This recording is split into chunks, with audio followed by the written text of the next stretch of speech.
Hello everyone, I am पारस और आज हम डिस्कस करेंगे एल्कीन्स के बेसिक्स। ठीक है, तो सबसे पहले देख लेते हैं कि एल्कीन्स हमारे पास क्या होती है। ठीक है, तो हम ऐसा बोलते हैं कि जब कार्बन और कार्बन के बीच एक डबल बॉन्ड होता है या एक से ज़्यादा डबल बॉन्ड होते हैं किसी भी कार्बन की चेन में, तो हम उसको एल्कीन बोल देते हैं। ठीक है, तो आपको याद रखना है कि जब भी हमारे पास कार्बन और कार्बन के बीच डबल बॉन्ड होते हैं तो हम उसको एल्कीन बोल देते हैं। ठीक है, तो हमने लिखा है कि एटलीस्ट वन डबल बॉन्ड अगर हमारे पास कोई कार्बन की चेन है ना, मतलब हाइड्रोजन और कार्बन है, उनमें अगर एक भी डबल बॉन्ड है तो हम उसको बोल देंगे कि वो एल्कीन है। ठीक है, एग्जांपल देखो, जैसे हमारे पास यहाँ पे 2 कार्बन है और कार्बन के बीच डबल बॉन्ड है ना, कार्बन और कार्बन के बीच डबल बॉन्ड है तो हम इसको बोल देंगे कि ये एल्कीन है। ठीक है, अब अगर मैं आपको इसका, क्योंकि हमने नेमिंग सीख रखी है, नोमेनक्लेचर में हमने सबकी एल्केन एल्कीन एल्काइन सबकी नेमिंग सीखी थी, है ना। बाकी हम आज भी थोड़ा सा डिस्कस करेंगे नोमेनक्लेचर के बारे में। ठीक है, तो बेसिकली ये हमारे पास 2 कार्बन की एल्कीन है। ठीक है, ये हमारे पास 2 कार्बन की एल्कीन है। ठीक है, तो आपको ये समझ आ गया होगा कि एल्कीन क्या होती है। बेसिकली जब कार्बन कार्बन के बीच डबल बॉन्ड प्रेजेंट होते हैं तो उसको हम एल्कीन बोल देते हैं। ठीक है, अब हम बोलते हैं कि compared to alkenes number of hydrogen are less, है ना। तो ये बोलते हैं कि अगर हम एल्केन और एल्कीन्स को आपस में कंपेयर करें तो एल्केन्स में ज़्यादा हाइड्रोजन होते हैं एज कंपेयर टू एल्कीन, मतलब एल्कीन में कम हाइड्रोजन होते हैं, एल्केन में ज़्यादा हाइड्रोजन होते हैं। क्यों? क्योंकि यार जब एल्कीन में डबल बॉन्ड होता है ना, तो डबल बॉन्ड अगर आएगा कार्बन कार्बन के बीच तो वहाँ पे हाइड्रोजन कम हो ही जाएगी, है ना।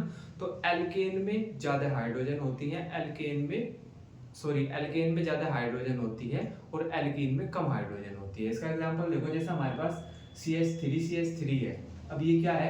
एल्केन है। कैसे पता चला? क्योंकि कार्बन कार्बन के बीच सिंगल बॉन्ड है। ठीक है, तो यहाँ पे 2 कार्बन है और 6 हाइड्रोजन है। ठीक है, अब ये क्या है? ये हमारे पास एल्कीन है। कैसे पता चला? क्योंकि कार्बन और कार्बन के बीच डबल बॉन्ड है। ठीक है, तो अब इसके पीछे डबल बॉन्ड है, ये एल्कीन है, ये एल्केन है। एल्केन में 6 हाइड्रोजन है, 2 कार्बन है, और एल्कीन में 2 कार्बन है और 4 हाइड्रोजन है। और हम यही बोल रहे थे कि हमारे पास जो एल्कीन होती है उसमें हाइड्रोजन कम होती है, एल्केन में हाइड्रोजन ज्यादा होती है। ठीक है, तो अब एक तो हमारे पास आप बोलोगे कि भैया यार एल्कीन को कैसे आइडेंटिफाई करेंगे हम। मैंने बोल दिया कि कार्बन कार्बन के बीच डबल बॉन्ड होगा तो वो एल्कीन है। लेकिन अगर हमारे पास एल्कीन का स्ट्रक्चर ना हो, हमको ऐसा नॉर्मली बस ऐसा दे दिया कि C4H8 बताओ एल्केन है या एल्कीन है या एल्काइन है, तो हम कैसे देखेंगे? ठीक है, तो उसके लिए हमारे पास फॉर्मूला होता है, एल्कीन का जनरल फॉर्मूला होता है CnH2n। इसका मीनिंग ये है कि हमारे पास जितने कार्बन हैं उससे डबल हाइड्रोजन होनी चाहिए तो वो एल्कीन है। ठीक है, तो यहाँ पे हमने ऐसे लिखा है कार्बन n है और हाइड्रोजन 2n है। ठीक है, तो इसका एग्जांपल देखो, अगर मैं ऐसा बोल दूं कि हमारे पास n की वैल्यू 2 है तो मेरे को एल्केन बताओ, सॉरी एल्कीन बताओ कैसी होगी। तो हमने बोला कि n की वैल्यू 2 है ना, तो हमने n की जगह पे 2 रखा, C2 हो गया, और हाइड्रोजन है 2n, n कितना है 2, तो हाइड्रोजन हो जाएगा 2 × 2 = 4। तो बेसिकली यहाँ पे हमारे पास ये 2 कार्बन की एल्कीन बन गई, है ना। वही हो रहा है कि कार्बन 2 है तो हाइड्रोजन 4 है। जब भी हमको ऐसा देखने को मिलेगा तो हम बोल देंगे कि ये एल्कीन है। इसका नेम क्या हो जाएगा? 2 कार्बन की जो एल्कीन होती है उसका नेम क्या होता है? इथीन होता है उसका नेम, है ना। अभी हम देखेंगे नोमेनक्लेचर भी, इथीन हो जाएगा इसका। ठीक है, अब अगर मैं आपको ये बोलूं कि भाई मेरे को ना 3 कार्बन, n की वैल्यू ना 3 है, अब एल्कीन का बता दो मेरे को पास क्या फॉर्मूला होगा, है ना। तो आप बोलोगे कि ठीक है, n की वैल्यू 3 है तो हम कार्बन को ले लेंगे 3 और हाइड्रोजन को क्या लेंगे हम? 2 × 3, है ना, तो ये हो जाएगा 6, है ना। तो यहाँ पे भी वही है कि जितने कार्बन है उससे डबल हाइड्रोजन है। ठीक है, तो आप इसको भी एल्कीन बोल दोगे और इसका नेम क्या हो जाएगा? 3 कार्बन की जो एल्कीन होती है उसका नेम होता है प्रोपीन।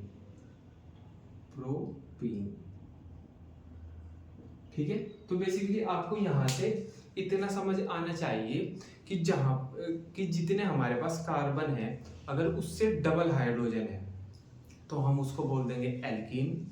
एल्केन का क्या फॉर्मूला था? एल्केन वो जिनके बीच कार्बन कार्बन के बीच सिंगल बॉन्ड होते हैं उनको हम एल्केन बोलते हैं। एल्केन का जनरल फॉर्मूला क्या था कि कार्बन के डबल हो हाइड्रोजन और डबल में भी +2 ऐड करें हम, तब हमारे पास एल्केन का जनरल फॉर्मूला आता है। ठीक है, तो है ना, आपको इतना समझ आ गया। अब इसके बाद होता क्या है कि हमारे पास, हमने अभी डिस्कस किया ही है कि जो हमारे पास एल्कीन होती है उसमें डबल बॉन्ड प्रेजेंट होता है ना, तो डबल बॉन्ड प्रेजेंट होता है एल्कीन में, ये एल्कीन है। अब हमको पता होता है कि जहाँ पे डबल बॉन्ड होता है वहां पे जो सिंगल बॉन्ड होता है इसको तो हम बोलते हैं सिग्मा, और ये जो डबल बॉन्ड होता है दूसरे वाला बॉन्ड है इसको हम पाई बॉन्ड बोलते हैं। तो सिंपल हम ऐसा बोल सकते हैं कि एल्कीन में पाई बॉन्ड प्रेजेंट होता है, हम ऐसा बोल सकते हैं ना, क्योंकि हम सिंगल बॉन्ड को बोलते हैं सिग्मा बॉन्ड और डबल बॉन्ड को बोलते हैं हम पाई बॉन्ड। तो हम ऐसा बोल सकते हैं कि जो हमारे पास एल्कीन होता है उसमें पाई बॉन्ड प्रेजेंट होता है, ठीक है। अब जब भी पाई बॉन्ड का फॉर्मेशन होता है, हमने पहले लेक्चर्स में ये कवर किया हुआ है, अगर आप सीक्वेंस में देख रहे होंगे ना, पूरी सीरीज सीक्वेंस में देख रहे होंगे तो आपको पता होगा कि सिग्मा और पाई बॉन्ड क्या होते हैं, सिग्मा बॉन्ड का फॉर्मेशन कैसे होता है, पाई बॉन्ड का फॉर्मेशन कैसा होता है, ठीक है। लेकिन हमको अभी इतना नहीं जानना, हमको यहाँ पे थोड़ी सी इंफॉर्मेशन चाहिए पाई बॉन्ड के बारे में, वो मैं आपको बता दूंगा, है ना। तो हमने सिंपल ऐसा बोला कि जहाँ पे डबल बॉन्ड होते हैं उसको हम, डबल बॉन्ड होता है उसको हम पाई बॉन्ड बोल देते हैं। पाई बॉन्ड का फॉर्मेशन कैसे होता है, तो पाई बॉन्ड का फॉर्मेशन पी ऑर्बिटल की साइड वाइज ओवरलैपिंग से होता है। जैसे मैं ये बोल दूं कि मेरे पास एक ये पी ऑर्बिटल है, एक ये पी ऑर्बिटल है, और जब ये आपस में दोनों ऐसे मिलेंगे साइड वाइज, मतलब साइड से ओवरलैप करेंगे एक दूसरे को, तो हमारे पास पाई बॉन्ड का फॉर्मेशन होता है ना। और जब हमारे पास पाई बॉन्ड का फॉर्मेशन होता है तो इलेक्ट्रॉन की जो डेंसिटी होती है वो अपर साइड पे होती है, मतलब यहाँ पे, और लोअर साइड पे होती है यहाँ पे, है ना। तो इलेक्ट्रॉन की डेंसिटी ऊपर की साइड होती है, नीचे की साइड होती है, अपर साइड होती है, लोअर साइड होती है। तो होता क्या है कि ऊपर की साइड भी बहुत सारे इलेक्ट्रॉन इकट्ठा है, नीचे की साइड भी बहुत सारे इलेक्ट्रॉन इकट्ठा है। तो होता क्या है कि वो इलेक्ट्रॉन इजीली विजिबल होते हैं, तो इलेक्ट्रोफाइल उन इलेक्ट्रॉन्स पे इजीली अटैक कर देता है और पाई बॉन्ड का ब्रेक डाउन करा देता है, ठीक है। तो मैं सिंपल आपको ये बोलना चाह रहा हूँ कि जो हमारे पास पाई बॉन्ड होता है, पाई बॉन्ड का फॉर्मेशन होता है पी ऑर्बिटल्स की साइड वाइज ओवरलैपिंग से, और पाई बॉन्ड में जो इलेक्ट्रॉन होते हैं वो ऊपर की साइड होते हैं और नीचे की साइड होते हैं, है ना। तो इसी की वजह से इन पे जो हमारे पास इलेक्ट्रोफाइल होता है वो आसानी से अटैक कर देता है पाई बॉन्ड पे और पाई बॉन्ड को तोड़ देता है। अब इलेक्ट्रोफाइल क्या होता है कि जिनको इलेक्ट्रॉन से प्यार होता है, मतलब उनको जहाँ पे इलेक्ट्रॉन दिखेंगे वो वहाँ पे अटैक कर देंगे, ठीक है। तो अब पाई बॉन्ड में हो रहा क्या है कि बहुत सारे इलेक्ट्रॉन है हमारे पास, ऊपर की साइड भी और नीचे की साइड भी। तो इलेक्ट्रोफाइल ने देखा कि पाई बॉन्ड पे इलेक्ट्रॉन है ना, उसको इलेक्ट्रॉन चाहिए इलेक्ट्रोफाइल को, तो वो अटैक कर देगा और पाई बॉन्ड का ब्रेक डाउन करा देगा। अब क्योंकि पाई बॉन्ड प्रेजेंट होता है वहां पे जहाँ पे डबल बॉन्ड होता है, वो डबल बॉन्ड होता है एल्कीन में। अब जहाँ पे डबल बॉन्ड होगा वहां पे इलेक्ट्रोफाइल आसानी से अटैक कर देगा और बॉन्ड को तोड़ देगा, और जहाँ पे सिंगल बॉन्ड होगा वहां पे इतने इलेक्ट्रॉन नहीं होंगे, तो वहां पे इलेक्ट्रोफाइल अटैक नहीं करेगा, सिंगल बॉन्ड को नहीं तोड़ेगा। तो जहाँ पे डबल बॉन्ड होगा उसको हम पाई बॉन्ड बोल रहे हैं, वहां पे इलेक्ट्रोफाइल इजीली अटैक कर देगा, डबल बॉन्ड को तोड़ देगा। लेकिन जो सिंगल बॉन्ड होगा उस पर इलेक्ट्रोफाइल अटैक नहीं करेगा, क्योंकि वहां पे उतने इलेक्ट्रॉन नहीं है, उसको ब्रेक डाउन नहीं करेगा। तो हम ऐसा बोल सकते हैं क्या कि जो डबल बॉन्ड है वो कम स्टेबल है और सिंगल बॉन्ड ज्यादा स्टेबल है। भाई डबल बॉन्ड अपनी लाइफ में कम स्टेबल है, क्यों? क्योंकि यार उस पर कभी भी इलेक्ट्रोफाइल अटैक कर देगा और तोड़ देगा उसको। लेकिन सिंगल बॉन्ड ज्यादा स्टेबल है अपनी लाइफ में, क्यों? क्योंकि उसके पास ना तो इतने इलेक्ट्रॉन है कि इलेक्ट्रोफाइल उस पर अटैक करे, और जब इलेक्ट्रोफाइल अटैक नहीं करेगा तो बॉन्ड ब्रेक डाउन कैसे होगा। तो हम ऐसा बोल सकते हैं कि जो हमारे पास एल्कीन्स होती हैं वो कम स्टेबल होती हैं अपनी लाइफ में, अगर हम कंपेयर करें एल्केन से। एल्केन अपनी लाइफ में ज्यादा स्टेबल होती है। क्यों? ऐसा क्यों होता है? क्योंकि एल्कीन के पास डबल बॉन्ड होता है और एल्केन के पास सिंगल बॉन्ड होता है। क्योंकि एल्कीन के पास डबल बॉन्ड है तो उस पर इजिली अटैक कर देता है इलेक्ट्रोफाइल, तो बॉन्ड टूट जाता है। क्लियर है? और क्योंकि एल्केन के पास डबल बॉन्ड नहीं होता तो यहाँ पे इलेक्ट्रोफाइल अटैक नहीं करता, बॉन्ड नहीं टूटता, तो एल्केन अपनी लाइफ में ज्यादा स्टेबल होती है। इतना समझ आया क्या आपको? ठीक है, तो बेसिकली यहाँ से आपको इतना समझ आ ही गया कि एल्कीन कम स्टेबल है अपनी लाइफ में, एल्केन ज्यादा स्टेबल है। एल्कीन कम स्टेबल क्यों है? क्योंकि उसमें पाई बॉन्ड होता है। और एल्केन ज्यादा स्टेबल क्यों है? क्योंकि उसमें सिग्मा बॉन्ड होता है ना। अभी देख लेते हैं हमने इसके बारे में लिखा क्या है। तो हमने लिखा कि यहाँ पे डबल बॉन्ड प्रेजेंट होता है एल्कीन में, डबल बॉन्ड को हम पाई बॉन्ड बोलते हैं, ठीक है। अब पाई बॉन्ड बनता कैसे है, साइड वाइज ओवरलैप कहते हैं जब p ऑर्बिटल्स, तो हमारे पास पाई बॉन्ड का फॉर्मेशन होता है, ठीक है। इसके बाद बोलते हैं हम alkenes behave as source of loosely held mobile electrons. तो एल्कीन्स सोर्स की तरह यूज होता है इलेक्ट्रॉन्स के, क्योंकि एल्कीन्स में डबल बॉन्ड है और डबल बॉन्ड को पाई बॉन्ड बोलते हैं, और पाई बॉन्ड में इलेक्ट्रॉन की डेंसिटी ज्यादा होती है ऊपर की साइड और नीचे की साइड, तो वो इलेक्ट्रॉन इजीली मूव करते रहते हैं, ठीक है। तो उन इलेक्ट्रॉन को देखता है कोई भी और अटैक कर देता है जिसको इलेक्ट्रॉन चाहिए होते हैं, ठीक है। तो इस पॉइंट में ये है कि ये जो एल्कीन्स होता है वो बिहेव करता है इलेक्ट्रॉन सोर्स की तरह, ठीक है। Alkenes are easily attacked by electrophile, है ना, क्योंकि उस पे क्लियरली विजिबल है इलेक्ट्रॉन्स, उस पे बहुत सारे इलेक्ट्रॉन्स है, तो इसीलिए उस पे कोई भी इलेक्ट्रोफाइल इजीली अटैक कर देता है, ठीक है, और उसका ब्रेक डाउन करा देता है, ठीक है। क्योंकि उस पे इजीली इलेक्ट्रॉन दिख रहे हैं, इलेक्ट्रोफाइल उस पे अटैक कर देगा, पाई बॉन्ड को ब्रेक डाउन कर देगा, ठीक है। इसीलिए हम ऐसा बोलते हैं कि जो एल्कीन्स होते हैं वो कम स्टेबल होती है, ठीक है। तो compare to alkanes stability of alkenes is less due to pi bond. तो बोलते हैं कि एल्केन्स की स्टेबिलिटी ज्यादा होती है अगर हम कंपेयर करें एल्कीन से, क्यों, क्योंकि एल्कीन्स में पाई बॉन्ड प्रेजेंट होता है, क्लियर है। तो बेसिकली आपको इतना सब समझ आना चाहिए, है ना। एल्कीन्स क्या होती हैं, एल्कीन्स वो होते हैं जहाँ पे कार्बन कार्बन के बीच डबल बॉन्ड हो। इनका जनरल फॉर्मूला क्या होता है, जनरल फॉर्मूला होता है कि C अगर N है तो हाइड्रोजन 2N होना चाहिए, मतलब कार्बन से डबल हमारे पास हाइड्रोजन होने चाहिए, ठीक है। अब अगर हम एल्कीन को कंपेयर करें तो एल्कीन्स ज़्यादा स्टेबल होती है अपनी लाइफ में, अगर हम कंपेयर करें उसको एल्कीन से। एल्कीन्स कम स्टेबल होती है, क्यों, क्योंकि उनमें पाई बॉन्ड प्रेजेंट होता है, ठीक है। अब इसके बाद हम देखते हैं कि हमारे पास आता है एल्कीन्स का नोमेनक्लेचर। ऐसे हमने नोमेनक्लेचर में सबका नोमेनक्लेचर पढ़ा था, लेकिन अगर आपने वो नहीं देखा होगा तो फिर आपको ये समझ नहीं आएगा, तो इसलिए हम यहाँ पे भी देख लेंगे। तो एल्कीन्स का जब हम नोमेनक्लेचर करते हैं तो सबसे पहले हम क्या देखते हैं, हमारे पास कोई कार्बन की चेन होगी, है ना, तो हम क्या करेंगे, लॉन्गेस्ट कार्बन चेन को आइडेंटिफाई करेंगे, है ना। हम ये देखेंगे कि जो हमारे पास ऑर्गेनिक कंपाउंड है जिसको हम एल्कीन बोल रहे हैं, उसमें से सबसे लंबी कार्बन की चेन कौन सी है उसको आइडेंटिफाई करेंगे, ठीक है। Lowest number for double bond, फिर हम उसकी नंबरिंग करेंगे, और नंबरिंग हम उधर से करेंगे जिधर से डबल बॉन्ड पास पड़ रहा होगा हमको, ठीक है। उसके बाद हम वाइड रूट लिखेंगे और सफिक्स यूज करेंगे इन। जैसा हमने देखा कि भाई लॉन्गेस्ट जो कार्बन की चेन है वो 4 कार्बन की चेन लॉन्गेस्ट है ना। तो हमने क्या किया, 4 कार्बन के लिए जो वर्ड रूट होगा वो देखा, जैसा 4 कार्बन के लिए होता है ब्यूट, है ना, वो देखा, और फिर हमने उसके साथ इन ऐड कर दिया, ठीक है। तो हमारे पास उसका नेम आ जाएगा ब्यूटीन, ठीक है। तो बेसिकली ये 3 है हमारे पास। अच्छा, हमको वर्ड रूट नहीं पता होता कई बार, वैसे सबको याद होता है, लेकिन फिर भी देख लो कि अगर हमारे पास 1 कार्बन है तो उसका वर्ड रूट होगा मेथ, है ना। अगर उस हमारे पास 2 कार्बन है तो एथ होगा उसका वर्ड रूट, है ना। 3 है तो प्रोप होगा, 4 है तो ब्यूट होगा, और 5 है तो पेंट होगा, और 6 है तो हेक्स होगा, है ना। बेसिकली याद होते हैं सबको, ठीक है। तो अभी हम एग्जांपल देख लेते हैं। जैसे हमारे पास ये, मेरे को ये बता दो, पहले तो ये बता दो एल्केन है या एल्कीन है, क्योंकि हमारे पास यहाँ पे डबल बॉन्ड प्रेजेंट है तो ये एल्कीन है, ठीक है।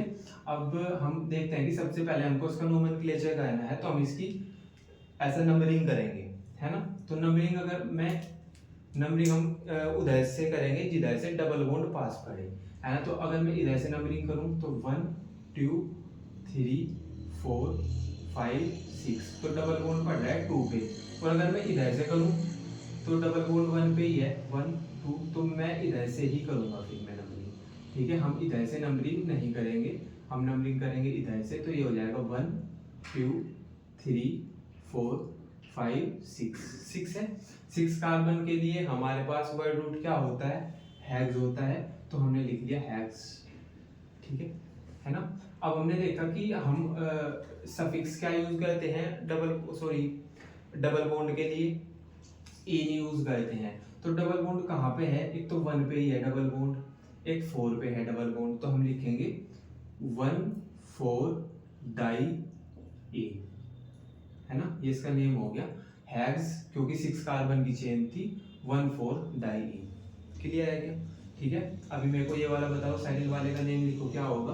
सबसे पहले हम नंबरिंग करेंगे, तो नंबरिंग हम इधर से करेंगे, क्यों? क्योंकि डबल बॉन्ड इधर से पास है, तो 1 2 3 4। ठीक है। अब 4 कार्बन की चेन है लॉन्गेस्ट, तो 4 कार्बन के लिए वर्ड रूट क्या हो गया? ब्यूट, है ना? तो ये हो जाएगा ब्यूट, है ना? 4 कार्बन के लिए वर्ड रूट होगा ब्यूट। लेकिन यहाँ पे साइड चेन भी है, तो पहले हम साइड चेन जो ब्रांच होते हैं उनका नेम लिखते हैं। तो यहाँ पे है 3 पे अटैच है मिथाइल, है ना? CH3 को मिथाइल बोलते हैं, तो हम ऐसे लिख देंगे 3 मिथाइल। 3 मिथाइल 4 कार्बन की चेन है, उसके लिए वर्ड रूट हो जाएगा ब्यूट, और 1 पे ही डबल बॉन्ड है, तो हम लिख देंगे 1E। क्लियर है? अब इसका बता दो मेरे को।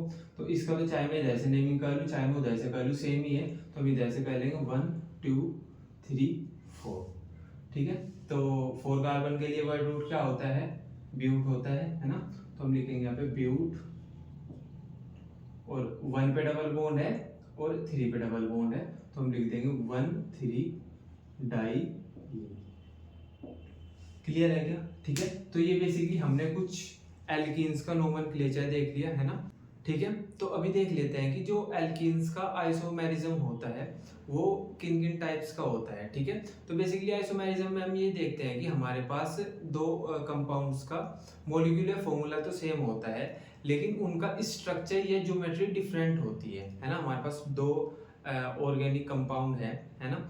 उनका मोलिकुलर फॉर्मूला, मतलब उनमें कार्बन कितने हैं, हाइड्रोजन कितने हैं, वो तो दोनों का सेम ही है, लेकिन वो उनकी जो स्ट्रक्चर है या उनकी जो ज्योमेट्री है वो अलग अलग है ना? तो उसको हम आइसोमर्स बोल देते हैं कि ये दोनों एक दूसरे के आइसोमर्स हैं। ठीक है। तो बेसिकली हम अभी देखना है हमको कि एल्कीन्स में किस तरह का आइसोमेरिज्म होता है ना? तो पहले देखते हैं हम कि स्ट्रक्चरल आइसोमेरिज्म होता है। स्ट्रक्चरल आइसोमेरिज्म में क्या होता है कि दो ऑर्गेनिक कंपाउंड के मोलिकुलर फॉर्मूला तो सेम है, लेकिन उनका स्ट्रक्चर डिफरेंट है ना? इस तरीके का जो आइसोमेरिज्म होता है उसको हम स्ट्रक्चरल आइसोमेरिज्म बोल देते हैं। ठीक है। अब देख लेते हैं कि ये कितने कार्बन की एल्केन्स में प्रेजेंट होता है ना?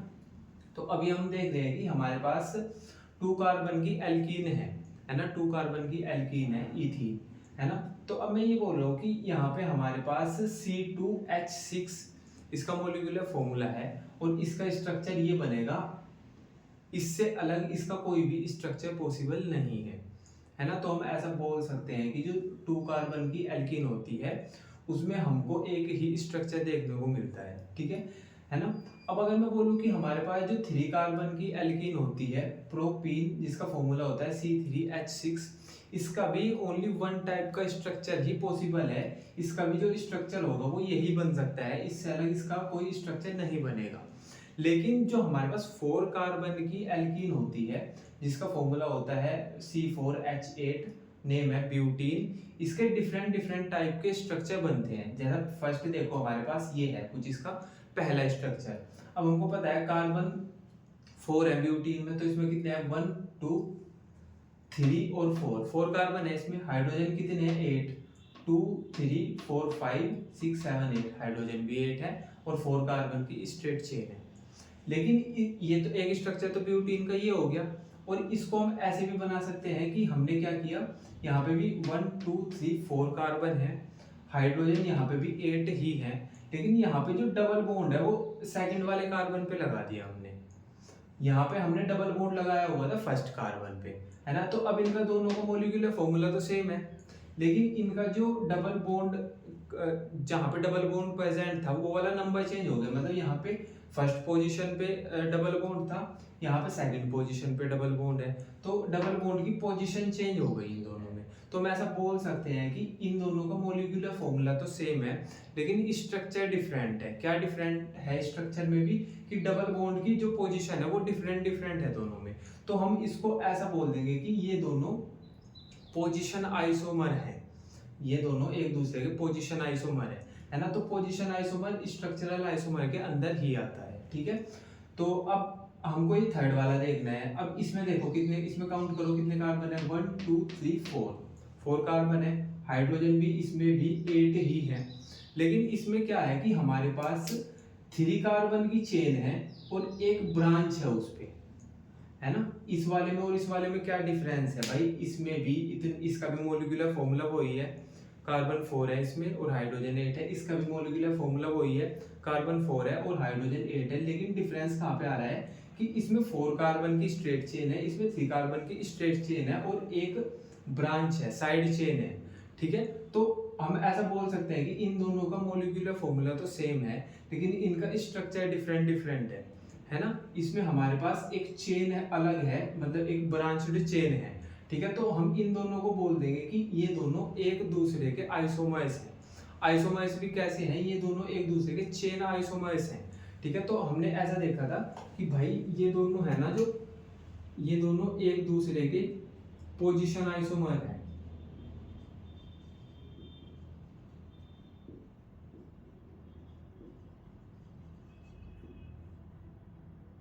या हम ऐसे बोल सकते हैं कि इन दोनों में पोजीशन आइसोमेरिज्म देखने को मिलता है। लेकिन अगर हम बात करें इन दोनों की, मोलिकुलर फॉर्मूला दोनों का सेम है, पर यहाँ पे ब्रांच्ड है, मतलब एक ब्रांच्ड चेन है, तो हम इसको बोल देंगे, क्योंकि इन दोनों में बस चेन का ही तो डिफरेंस है, तो हम इसको बोल देंगे चेन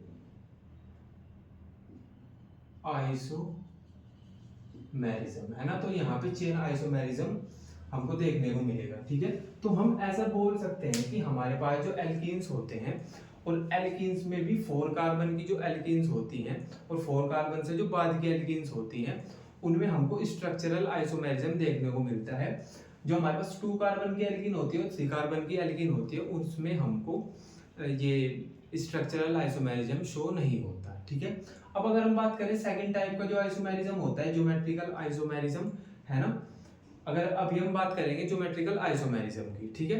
तो अभी आप मेरे को ना पहले तो ये बता दो कि हमारे पास ये एल्कीन है, ये भी एल्कीन है, दोनों सेम है या ये दोनों डिफरेंट डिफरेंट है। भाई दोनों में इतना डिफरेंस है कि इसमें जो Cl और Cl है वो एक साइड है, हाइड्रोजन और हाइड्रोजन एक दूसरे साइड है, लेकिन इसमें एक साइड Cl है, दूसरे साइड हाइड्रोजन है। बस इतना ही तो डिफरेंस है कि यहाँ पे Cl सेम साइड पे है, यहाँ पे Cl अपोजिट साइड पे है। तो अब मैं आपसे ये बोल रहा हूँ कि मेरे को ये बताओ कि ये दोनों अलग अलग हैं, सेम है। तो आप बोलोगे कि भैया यार है तो दोनों का मोलिकुलर फॉर्मूला तो सेम ही है, लेकिन अगर हम इसको ऐसे रोटेट कर दे, हाइड्रोजन को नीचे की साइड कर दे और Cl को ऊपर की साइड कर दे, है ना, तो हमको ये वाला मिल जाएगा। मतलब हम इससे ये बना सकते हैं, कैसे बनाएंगे, अगर हम हाइड्रोजन को नीचे की साइड कर दें और Cl को ऊपर की साइड कर दें। पर क्या ऐसा पॉसिबल है, रोटेट करना पॉसिबल है क्या? तो अगर आपको याद हो कि मैंने ना आपको ना ये समझाया था कि जो हमारे पास सिंगल बॉन्ड होता है, 2 कार्बन के बीच सिंगल बॉन्ड है और 2 कार्बन के बीच यहाँ पे डबल बॉन्ड है, ऐसे। तो मैंने आपको ये बताया था कि जो हमारे पास सिंगल बॉन्ड होता है उसमें रोटेशन पॉसिबल हो जाती है।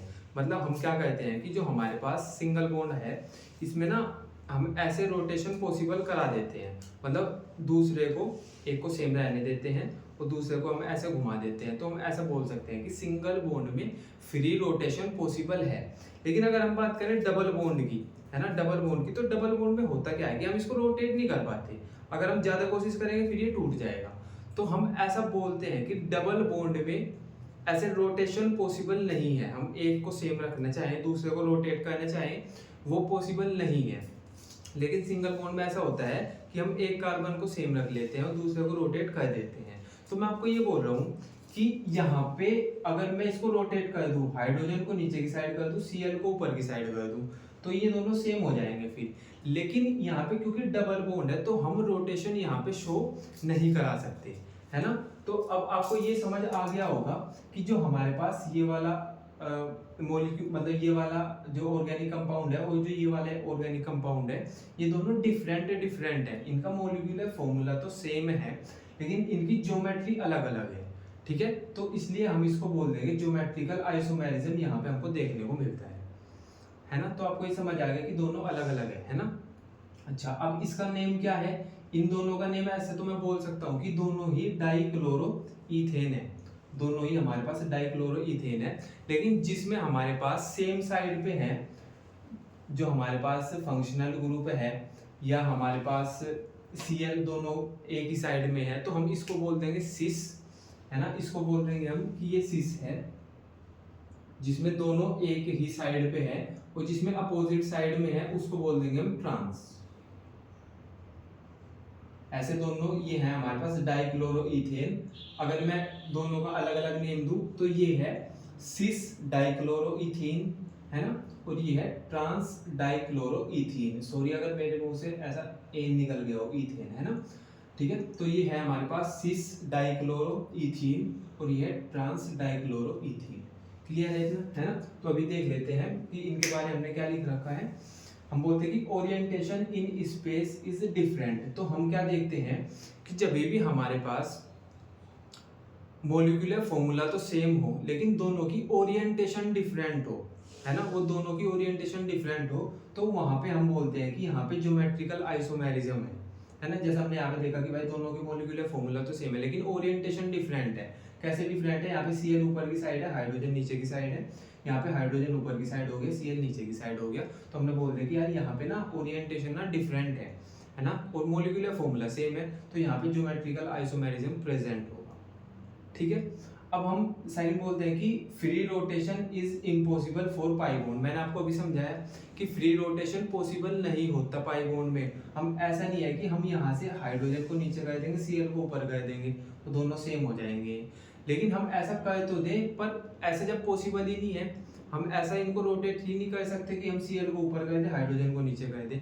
तो इसीलिए हम बोलते हैं कि ये दोनों अलग अलग, मतलब ये अलग मॉलिक्यूल है, ये अलग मॉलिक्यूल है ना, एक दूसरे के दोनों आइसोमर्स हैं, है ना। क्यों है ऐसा, क्योंकि यहाँ पे फ्री रोटेशन पॉसिबल नहीं होता। अगर यहाँ पे सिंगल बॉन्ड होता तो हम इसको ऐसे रोटेट कर देते, क्योंकि सिंगल बॉन्ड रोटेट हो जाता है, ठीक है, डबल बॉन्ड रोटेट नहीं हो पाता। ठीक है, तो हम ऐसा बोलते हैं कि free rotation is impossible for pi bond. ये पाई बॉन्ड होता है, डबल बॉन्ड होता है, उसमें फ्री रोटेशन पॉसिबल नहीं होता। ठीक है। थर्ड है आइसोमर्स ऑफ ईच अदर। क्योंकि यहाँ पे फ्री रोटेशन पॉसिबल नहीं है तो हम बोल देंगे कि ये दोनों एक दूसरे के आइसोमर्स हैं। ठीक है। अब देख लो, आइडेंटिकल एटम्स और ग्रुप्स सेम साइड। अगर आइडेंटिकल एटम्स या ग्रुप्स सेम साइड में हो, जैसे ये Cl सेम साइड पे है ना, same side of double bond, उसको हम सिस आइसोमर्स बोल लेंगे, है ना। तो हमने बोला था कि अगर दोनों एक साइड पे हो, आइडेंटिकल फंक्शनल ग्रुप, है ना, दोनों एक साइड पे हो तो हम उसको सिस बोल देंगे। अगर दोनों डिफरेंट साइड पे हो तो हम उसको ट्रांस बोल देंगे, है ना। तो बोलते हैं कि आइडेंटिकल एटम्स और ग्रुप्स अपोजिट साइड में हो गए, जैसा अपोजिट ये है तो हम इसको बोल देंगे ट्रांस आइसोमर। क्लियर है इतना भी, ठीक है। अब इसके बाद आता है हमारे पास geometrical isomerism can be seen only in alkenes. ये पॉइंट बहुत इंपॉर्टेंट है कि हमारे पास जो ज्योमेट्रिकल आइसोमेरिज्म होता है वो बस एल्कीन्स में ही देखने को मिलता है। ठीक है। Different orientation, difference in properties, है ना। तो हम ना ऐसा बोल रहे हैं कि ये दोनों ही एल्कीन है, दोनों का मॉलिक्यूलर फॉर्मूला सेम है, लेकिन इसकी ओरिएंटेशन है सिस, इसकी ओरिएंटेशन है ट्रांस। तो इनकी जो हमारे पास प्रॉपर्टीज होती है वो दोनों की अलग अलग आ जाती है ना। अब ऐसा नहीं सोचना कि यार ये भी वही मॉलिक्यूल है, ये भी वही मॉलिक्यूल है ना, क्योंकि दोनों के मॉलिक्यूलर फॉर्मूला तो सेम ही है, तो इनकी फिजिकल प्रॉपर्टी भी सेम हो, ऐसा पॉसिबल नहीं है ना। दोनों की फिजिकल प्रॉपर्टी अलग अलग होंगी। जैसा हम बोलते हैं कि जो सिस होता है ये ज्यादा पोलर होता है, ज्यादा मतलब इसमें पोल बनते हैं, नेगेटिव पॉजिटिव होते हैं इसमें प्रेजेंट, है ना। अगर हम बात करें ट्रांस की तो ये लेस पोलर होता है, इसमें पॉजिटिव नेगेटिव कम होते हैं। ठीक है। अब अगर हम बात करें इसका लो मेल्टिंग पॉइंट होता है, सिस वाले का लो मेल्टिंग पॉइंट होता है और जो ट्रांस होता है उसका हाई मेल्टिंग पॉइंट होता है। क्लियर है क्या इतना, है ना। तो आपको ये समझ आ गया कि हमको एल्कीन्स में टू टाइप्स के आइसोमेरिज्म देखने को मिलते हैं, स्ट्रक्चरल आइसोमेरिज्म और ज्योमेट्रिकल आइसोमेरिज्म। ठीक है। अभी हम देख लेते हैं कि हमारे पास एक ये क्वेश्चन है, इसको सोल्व करेंगे अभी, है ना। ये बोलते हैं कि draw cis and trans isomers of following compound, also write their IUPAC name. तो ये बोलते हैं कि पहले तो इनके सिस और ट्रांस स्ट्रक्चर बनाओ, फिर इनका नेम लिखो, है ना। तो देख लेते हैं कि यहाँ पे हमारे पास, इसको पहले सही तरीके से लिख लेते हैं हम। तो यहाँ पे हमको देखने को मिल रहा है कि कार्बन और कार्बन के बीच डबल बॉन्ड है, तो कार्बन कार्बन के बीच डबल बॉन्ड बना लिया हमने, है ना। और फिर Cl है और हाइड्रोजन अटैच, तो हमने Cl ऐसे अटैच कर दिया, हाइड्रोजन ऐसे अटैच कर दिया, इस पे भी Cl है अटैच और हाइड्रोजन अटैच है ना। तो एक तो बन गया ये वाला, इसको तो हमने बोल दिया क्योंकि दोनों जो हमारे पास, हमने यहाँ पे लिखा था ना कि, कहाँ पे लिखा था यार, आइडेंटिकल एटम्स और ग्रुप्स सेम साइड पे प्रेजेंट हो। तो यहाँ पे आइडेंटिकल एटम्स है, ये सेम साइड पे हैं, सेम साइड पे बना दिए, तो उसको हम बोलते हैं सिस, तो इसको बोल दिया हमने सिस। अब एक बार हम इनको अलग अलग साइड पे बना लेंगे, मतलब अपोजिट पे पहुंचा देंगे, है ना, इस वाले सीएल को इसके अपोजिट पे ले जाएंगे, है ना, तो वो कैसा बनेगा,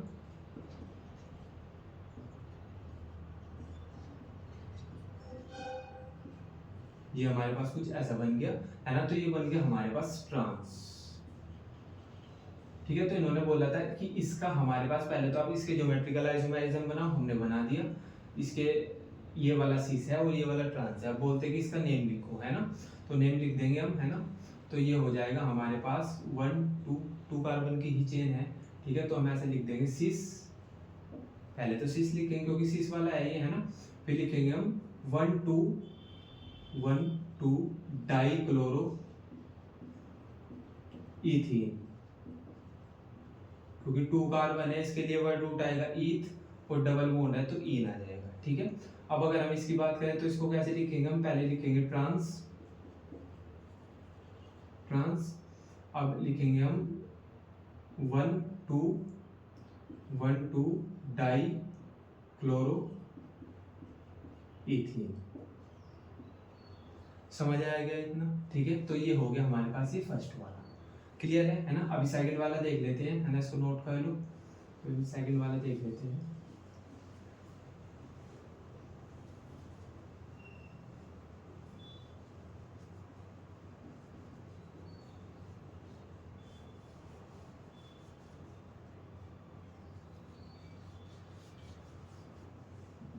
सेकंड वाले को पहले हम स्ट्रक्चर बना लेते हैं इसका भी, है ना, तो यहाँ पे हमारे पास है कार्बन के बीच डबल बॉन्ड है ना, इस कार्बन और इस कार्बन के बीच डबल बॉन्ड है, इस कार्बन पे अटैच है CH3 और C2H5, तो हमने अटैच कर लिया CH3 और C2H5। ठीक है, इस वाले कार्बन पे भी CH3 और C2H5 अटैच है ना, तो हमने यहाँ पे भी कर लिया CH3 और C2H5।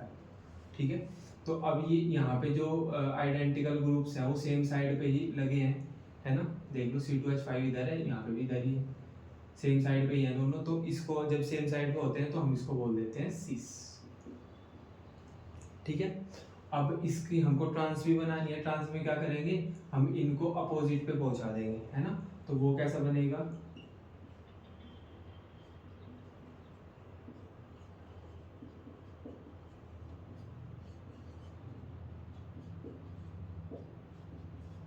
है ना, हमने इसको यहाँ पे लिया है, इसको यहाँ पे लिया है, तो ये अपोजिट पे चले गए, CH3 अपोजिट पे आ गई, है ना पहले सेम साइड पे थे CH3 है ना, जब सेम साइड पे होते हैं तो हम बोलते हैं सिस, और जब अपोजिट पे चल जाते हैं हम इनको बोलते हैं ट्रांस।